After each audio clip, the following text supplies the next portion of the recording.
கேஸை பற்ற வச்சுக்குவோம். அப்புறம் கடாயை வச்சுக்கலாம். தண்ணியை ஊற்றிக்கலாம்.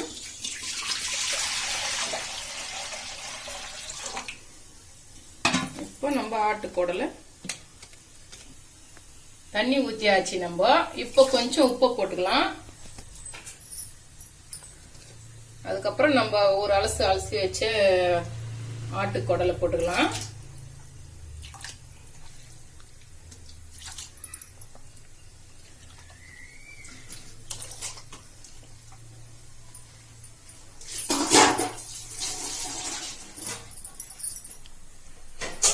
இப்போ நம்ம இதை ஒரு மூடி போட்டு மூடிக்கலாம்.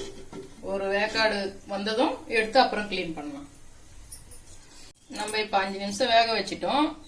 ஸ்டவ் ஆஃப் பண்ணிக்கலாம். ஆறின உடனே எடுத்து கிளீன் பண்ணுறதுக்கு கொஞ்சம் ஈஸியாக இருக்கும். நம்ம போட்டியை கிளீன் பண்ணி செய்யறதுக்கு அது 5 நிமிஷம் வேக வச்சிருக்கோம். ஆறிடுச்சு. நம்ம இப்போ கிளீன் பண்ணிக்கலாம். அதை வாங்க.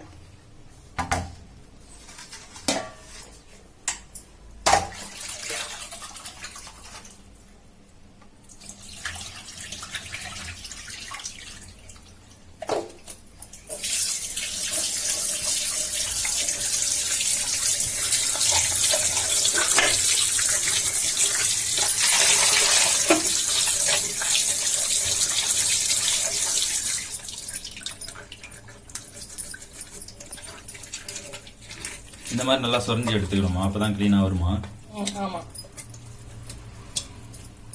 இந்த மாதிரி கிளீனா வேக வச்சுட்டா ஒரு வேக்காடு போட்டுட்டோம்ல, அது இது மாதிரி போட்டுட்டா நல்லா வந்துடும். கிளீன் பண்றதுக்கு கொஞ்சம் ஈஸியாவே இருக்கும். ஈஸியா இருக்கும். இல்லைன்னா அந்த மேல இருக்கிறதெல்லாம் வராது அப்படியே நம்ம கிளீன் பண்ணோம்னா.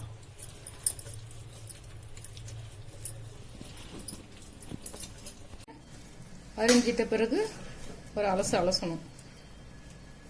அரிஞ்சு எடுத்துக்குவோம். அப்புறம் போகலாம்.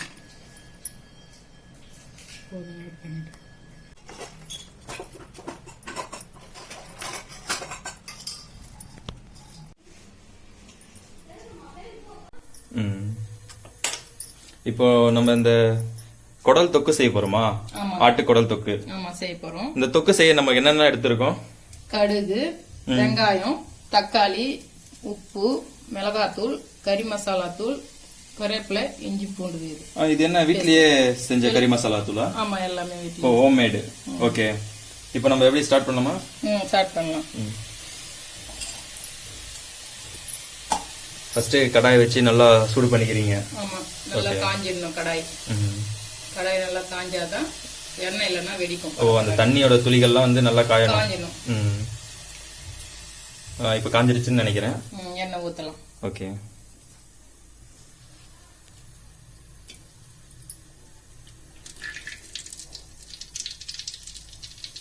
தேவையான அளவு எண்ணெய் சேர்த்துக்கலாம். ஓகே.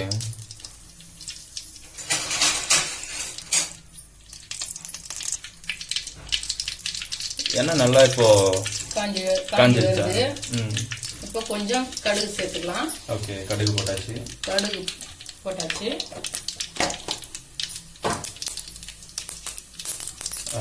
பொரிய ஆரம்பிச்சிருச்சு.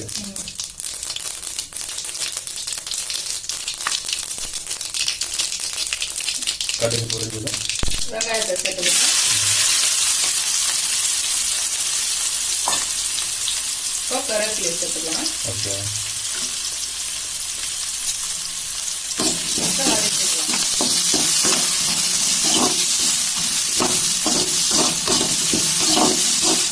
நல்லா பொன்னிறமா வளர்ந்த பிறகு விலகின பிறகு தக்காளி சேர்க்கணும். அப்புறமா ஓகே.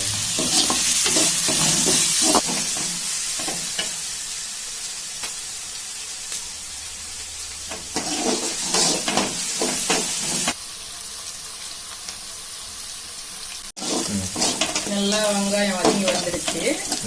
இப்போ என்ன பண்ணணும்னா நம்ம தக்காளி சேர்க்கணும். தக்காளி சேர்த்துட்டு இஞ்சி பூண்டு சேர்த்தோம் நம்ம இதெல்லாம் சேர்க்கணும்.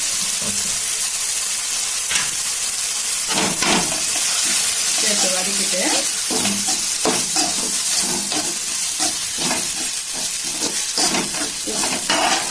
கல்லுப்பு கொஞ்சம் சேர்த்துக்கலாம். நம்ம கல்லுப்பு எதுக்காக? இப்பயே சேர்க்குறீங்க? கொஞ்சம் தக்காளி வதங்கி வரும். ஓகே. கொஞ்சம் சீக்கிரமா தக்காளி வந்து வதங்கும். ஓரளவுக்கு டேஸ்ட்டும் கிடைக்கும். ஆமா. உங்களுக்கு ஒரு நல்ல ஃப்ளேவர் வருது. அருமையான ஃப்ளேவர் வந்திருக்கு இப்போ.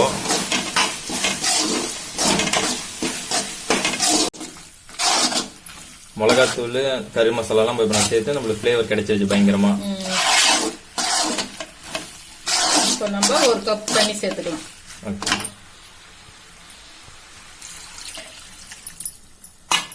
அவ்வளோதான். இப்போ வந்து இனிமே அது நல்லா வேகணும்.